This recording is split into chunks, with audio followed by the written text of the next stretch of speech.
Ek het gister in die erediens vertel van 'n paar jaar gelede in Suid-Afrika toe ek by die plaaslike Checkers ingestap het. Tussen die rakke sien ek hoe 'n jong man my dophou en dan weer wegduik.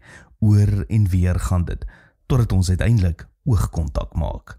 Welkom by die Sepcast, die plek waar ons geliefde stories op hulle koppe draai, waar ons kyk na wat die geskiedenis dalk oorgesien het en waar ons nuut ontdek en saam groei. Hierdie week in Markus 1 vers 15.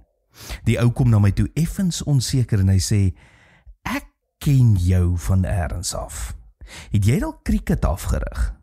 Ek glimlag en antwoord, nee. En toe vra ek hom, gaan jy kerk toe? En toe klik dit, hy sê, o ja, jy's daai dude van die skoolbord, die bordkryt man. Het is snaaks, nee, hoe mense jou onthou vir wat jy doen, vir 'n funksie, 'n rol. Vir hom was ek nie Sebastian nie, nie 'n mens met 'n storie nie, ek was net die bordkryt man van die kerk, wat Jesus staf verduidelik het op 'n swart bord. En dalk het jy dit ook al beleef. Jy is die man agter die klanktafel, die vrou wat altyd die tee maak, die ouer, die bestuurder, die vrou van, die helper, die leraar. En al hierdie rolle is belangrik, maar hier is die ding, dis nie wie jy is nie. Ons is so geneig om mense te etiketeer. Dis die dokter, dis die ma, dis die dominee. En ons doen dieselfde met Jesus. Vir baie van ons was hy eerste bekend as verlosser. En hy is dit. Maar dan sit ons net daar vas, soos 'n 4x4 in die Kalahari sand. Ons hou hom daar vas, soos 'n geestelike brandblusser, en ons grawe in. Jesus red my van die hel. En dan, met verloop van tyd, raak hy maar net nog 'n bykarakter in ons eie lewensverhaal.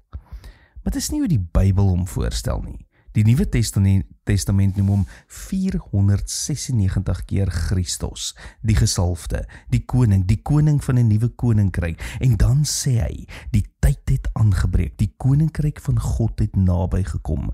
Verander jou denke, nie net oor sonde nie, maar oor wie jy jou lojaliteit gee, oor wie jou lewe regeer. Jesus sê, moenie bekommerd wees oor wat jy eet of aantrek nie. En dis nie omdat daai dinge nie belangrik is nie, maar omdat in 'n koninkryk sorg die koning. En hierdie koning, hy regeer deur diens. Hy lei deur opoffering. Hy gee sy lewe vir sy vriende. Die vraag is, leef jy asof jy aan hom behoort? Of is jy ook maar net besig om rolle te speel, funksies te verrig, sonder om werklik jou identiteit in hom te vind? Jy is nie jou beroep nie, jy is nie jou verlede nie, jy is nie net die bordkrytman of die klankou nie. Jy's geroep, nie net om gered te wees nie, maar om te behoort aan 'n koning, aan 'n koninkryk. So, los die etiket en kom terug huis toe. Tot môre, mooi loop.